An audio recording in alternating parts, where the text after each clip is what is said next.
In this video, we are going to look at one more way to find limits algebraically, and we are going to focus on piecewise functions.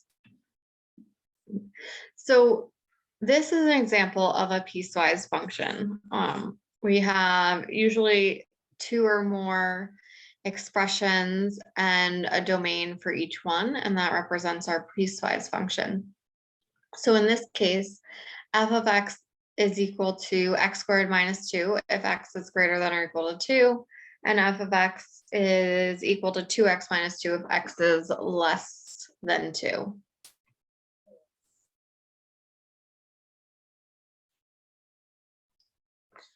Okay, so if I look at these functions, I drew a quick sketch of what they would look like.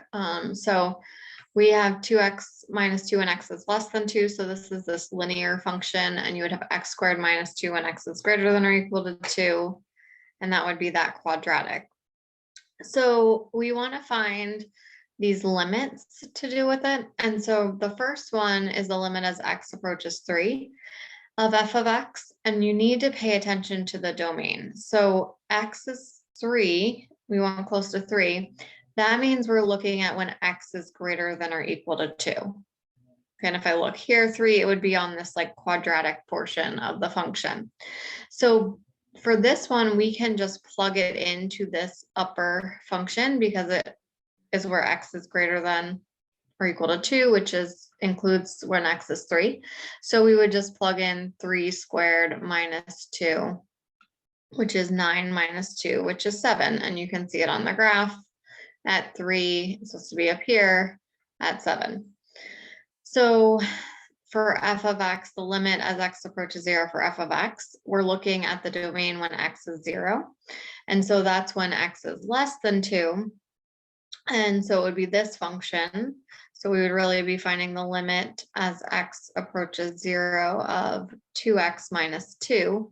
And again, we can just use that direct substitution. So we would do 2 times 0 minus 2, which is negative 2.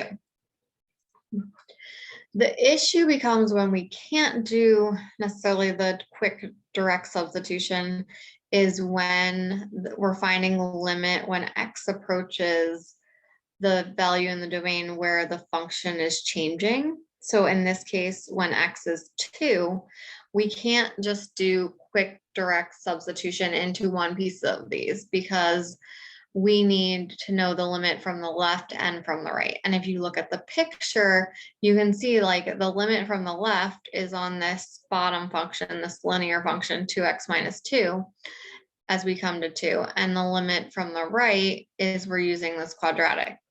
So whenever the domain value we're looking at is where the piecewise function changes, we need to find the left-hand limit and the right-hand limit, and we need to check that they're equal. So I would find the limit as x approaches 2 from the left of my function, and I would find the limit as x approaches 2 from the right of my function. And if these are equal, then the limits exist.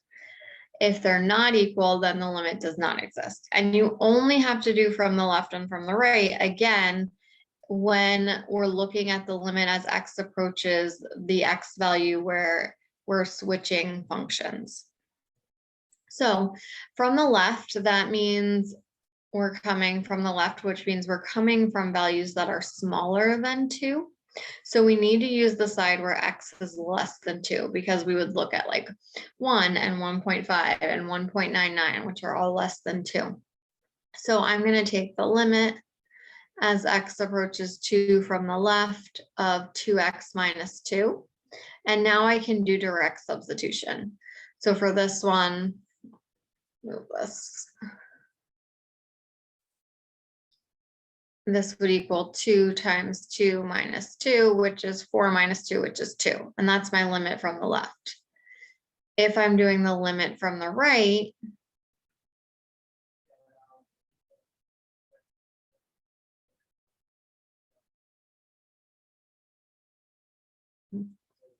I'm looking for values that are larger than 2. So 3, 2.5, again, we're getting closer and closer to 2, but we're coming from the right. And so I'm using x values that are greater than 2. So I'm using this side, this function of x squared minus 2. And again, now I can do direct substitution because we're just doing from the right, which covers that domain area. So I do 2 squared, which is 4, minus 2, which is 2. And since the limit from the left is equal to the limit from the right, this limit exists, the limit as x approaches 2 of f of x exists, and it is equal to 2.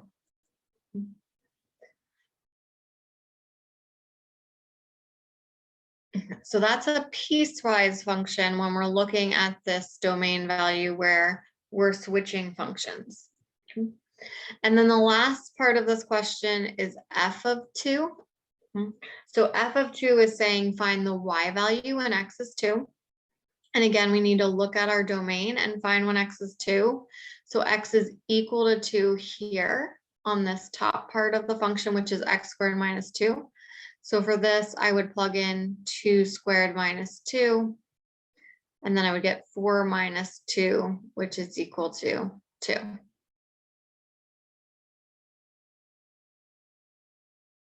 So that's how you find the limit from a piecewise, and we'll do one more. So here's my piecewise function. F of x is equal to x cubed minus 2 when x is greater than or equal to 1, and 4x minus 2 when x is less than 1. So the first thing says find the limit as x approaches 1 from the right of f of x. Okay, so from the right, and I'm not going to really draw the graph of this, but if I'm looking at 1 from the right is coming this way. So I'm looking at values that are bigger than 1, 2, 1.5, 1.1, and getting closer and closer. And so I'm going to use when x is greater than 1. So this is finding the limit as x approaches 1 of x cubed minus 2. And then I would plug that in. So 1 cubed minus 2, I can do direct substitution now, which is 1 minus 2, which is negative 1. So that's from the right. Then when I'm doing the limit as x approaches 1, this is from the left because of the minus sign. From the left, I'm coming this way.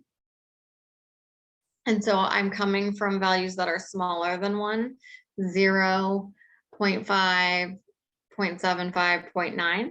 And so I want this domain where x is less than 1. So this one, I'm finding the limit as x approaches 1 of this function 4x minus 2. Again, now I can do direct substitution and plug in 1 in for x, and then I get 4 minus 2, which is 2. So again, like last time, this one is kind of walking you through it, but in order for the limit as x approaches 1 of f of x to exist, the limit from the left and the right have to be equal, and they're clearly not equal. The left side, the right side is -1 and the left side is 2. So for this limit, we would say does not exist. And again, if you had to say why, you would say the limit as x approaches 1 from the right of my function does not equal the limit as x approaches 1 from the left. Okay, and again, make sure you're putting that f of x after your limit. And then again, the last part is f of 1, which again is saying x equals 1, find y at x equals 1, or find f of 1. So again, we need when x is 1, which is here. And so I plug 1 into this function. So f of 1 is when I plug 1 into this top function, which is 1 cubed minus 2. 1 cubed is 1, minus 2 is -1. Okay, and the only reason, again, we're doing that is because this is where it's equal to 1 because it has the equal sign. So that's limits of a piecewise function.